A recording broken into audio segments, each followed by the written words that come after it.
Hello students, how are you?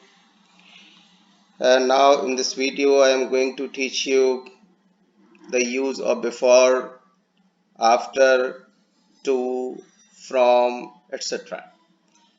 So this video will complete the use of prepositions on the basis of their meaning or sense which they convey. So let us start the use of before. Okay. Before is used as a preposition of time in the sense of earlier. I must tell you that before is used as a preposition of time and as a preposition of place. So here I'm telling you how before is used as a preposition of time. It is used to give the sense of earlier. Earlier means पहले. पहले का sense देने के लिए हम before का use time के preposition के तरीके से करते हैं. जैसे देखिए, he visited me before last Monday. He usually gets up before the sunrise. So here I'm telling you कि कब यानी before last Monday के पहले, before the sunrise के पहले, यानी earlier का sense convey करता है. अभी देखिए, before is used as a preposition of place in the sense of in front of. Preposition of place के तरीके से बिफोर का यूज इन फ्रंट ऑफ का सेंस देता है. इन फ्रंट ऑफ मीन्स सामने. लेकिन हमें हमेशा ध्यान रखना चाहिए कि in front of and before they are quite different from each other. Usage बिल्कुल डिफरेंट है दोनों. इन फ्रंट ऑफ का यूज हर जगह नहीं करना चाहिए. कभी ये नहीं कहना चाहिए I am sitting in front of you. No. क्यों? क्योंकि ह्यूमन बीइंग्स का फ्रंट नहीं होता. फ्रंट होता है बिल्डिंग्स का. तो यूजुअली ये जो इन फ्रंट ऑफ है वो बिल्डिंग्स के पहले आता है. जब हम कहें कि मैं आपके सामने खड़ा हुआ हूं तो I am standing before you, not in front of you. So before in front of का सेंस कन्वे करने के लिए आता है. Before is used as a preposition of place in the sense of in front of. For example, he is sitting before me. Okay. In the same way, use of after. use of after हम देखते हैं तो use of after भी before के तरीके से इसका double use है. Before is used as a preposition of time. Preposition of time in the sense of later, यानी बाद में. ये सेंस देने के लिए हम आफ्टर का यूज है. सभी लोग जानते हैं कि इस सेंस में इसका यूज होता है. For example, the police arrived 2 hours after the accident. Accident के 2 घंटे बाद पुलिस का अराइवल हुआ. सो हमें लेटर का सेंस देने के लिए आफ्टर का यूज करना है. Then after is used as a preposition of place in the sense of behind. In the sense of behind. In the state of motion. देखिए ये बड़ी इंपॉर्टेंट बात है. In the state of motion. Motion को ध्यान में रखना है क्योंकि देखिए दोनों के मीनिंग सेम होते हैं. After and behind same meaning है. लेकिन बिहाइंड मोशनलेस स्टेट में आता है और after in the state of motion. जैसे देखिए, a dog was running after a cat, not behind the cat. So a dog was running after a cat. Don't run after the moving bus. इस तरीके से हम use करते हैं. So ये behind का यूज देखिए, behind के ज्यादा यूजेस नहीं है. Use of behind. So behind is used as a preposition of place, meaning on the back side of something. On the back side of something means किसी के पीछे.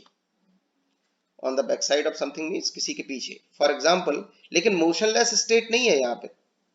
Sorry, यहाँ motionless state होगी, after में state of motion होती है. So for example, he was hiding himself behind the curtain. So when he was hiding, he was motionless. He was not moving. And the curtain was also motionless. So in the motionless state, we use behind to convey the sense on the back side of. Use of along. Use of along. Along is used as a preposition of place to convey the sense of keeping to the edge of something. Keeping to the edge of something means किसी के किनारे किनारे रहना, या किनारे किनारे meaning इसका निकलता है हिंदी में. और इंग्लिश में हम कह सकते हैं keeping to the edge. Keeping to the as of something. For example, the cat was walking along the wall to approach its prey. Along the wall, यानी wall के किनारे किनारे. So cat was walking along the wall to approach its prey. Please walk along the road when the road is full of traffic. यानी road के किनारे किनारे walk करो. Please walk along the road when the road is full of traffic. Beside and besides. People often get confused. They don't know whether they have to use beside or besides. So there is slight difference in the spelling. Beside without s and besides with s, and they have quite different meaning. Beside is used as a preposition to convey the sense by the side of or very near. By the side of or very near. Okay, so beside ये एक preposition of place है. For example, he came and sat beside me. The book is lying beside you, either very near you, very close to you, or by the side of you. He came and sat by the side of me or very near me. Besides is used to convey the sense of in addition to or extra. इसका मतलब होता है हिंदी में besides का अलावा. अलावा means in addition to, इसके अलावा. एक्स्ट्रा यानी एक्स्ट्रा का सेंस देता है. जैसे besides bananas he likes to eat apples also, यानी बनानास के अलावा, in addition to bananas he likes to eat apples also.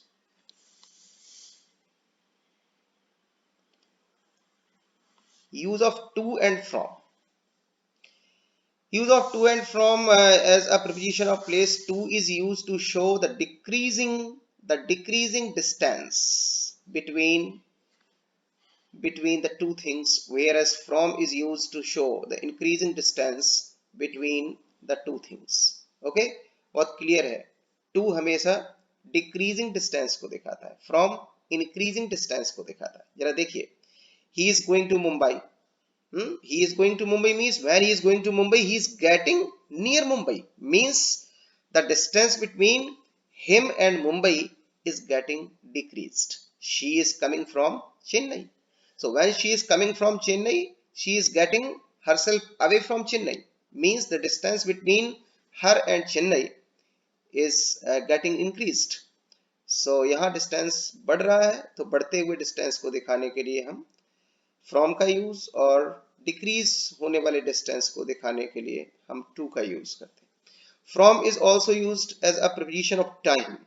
preposition of time के तरीके से भी हम from का यूज करते हैं to show the time of the beginning of an action. अगर हम ये बताना चाहें कि आखिर एक्शन begin कब होगी या begin कब हुई, end कब हुआ, यूजुअली क्या होता है, ये पेयर में आते हैं. जैसे from till, from to, यानी action started at this time and it continued and then it ended at this particular time. So ending point of time is denoted by till or to, and the beginning point of time is denoted by from. So ये beginning को भी दिखाता है. जैसे he studies from 7 AM to 10 AM or till 10 AM. It is up to you whether you use to with from or you use till. आप कोई भी use कर सकते हैं. Here to or till shows the ending time of an action.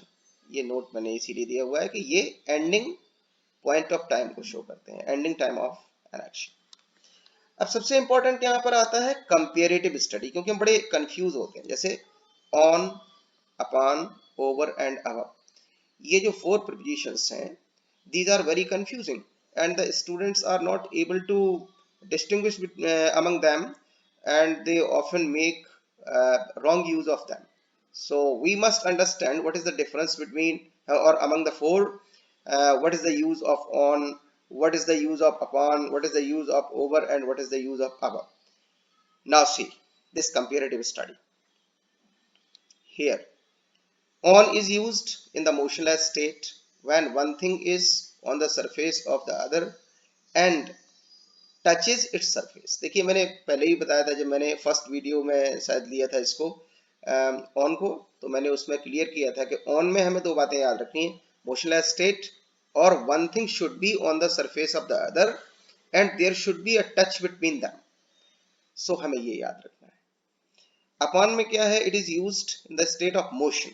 ये motion के state में use होता है when one thing touches the surface of the other. यहाँ मैं एक चीज और पॉइंट आउट कर दूं, अपॉन का यूज यूजुअली एनिमल्स के लिए होता है। तो ये एनिमल्स के लिए ज्यादा यूज होता है, जैसे the dog jumped upon the cat and the lion pounced upon the cow, इस तरीके से यूज होता है। तो ये मोशनलेस स्टेट नहीं, ये स्टेट ऑफ मोशन में यूज होगा। और टच भी होता है, one thing touches the surface of the other. Over is used when one thing is on the surface of the other without any touch between the two। देखिए over में क्या होता है कि टच होता ही नहीं। जैसे मान लीजिए one thing is on the surface of the other but there is no touch between the two things. अगर उनके बीच में टच नहीं है तो फिर ओवर का यूज होगा। जैसे the fan is running over my head. So मेरे हेड के ऊपर तो है, मेरे हेड के सरफेस के ऊपर तो है, but there is no touch between the head and the fan. Okay, अब देखिए, above does not show one thing on the surface of the other, it is used to measure the height of one thing in comparison to the height of the other। देखिए बड़ा important बात है, हम over और above में difference समझ लें। Over और अबव में डिफरेंस क्या होता है कि ओवर तो एक के सरफेस के ऊपर दूसरी चीज को दिखाता है, लेकिन अबव ऐसा नहीं करता। अबव क्या करता है कि वन थिंग की हाइट को दूसरे की हाइट के कंपैरिजन में मेजर करता है। जैसे देखिए, अगर हम ये कहना चाहें कि अभी देखिए नीचे एग्जांपल मैंने दिया हुआ है, मैं एग्जांपल ही डिस्कस कर देता हूं। ये जैसे दिया है, the tubelight is above my head. Tubelight is above my head means surface, जो फ्लोर है, फ्लोर से आपने हाइट को मेजर किया कि जो मेरे हेड की हाइट क्या है और उसके कंपैरिजन में ट्यूबलाइट की हाइट क्या है।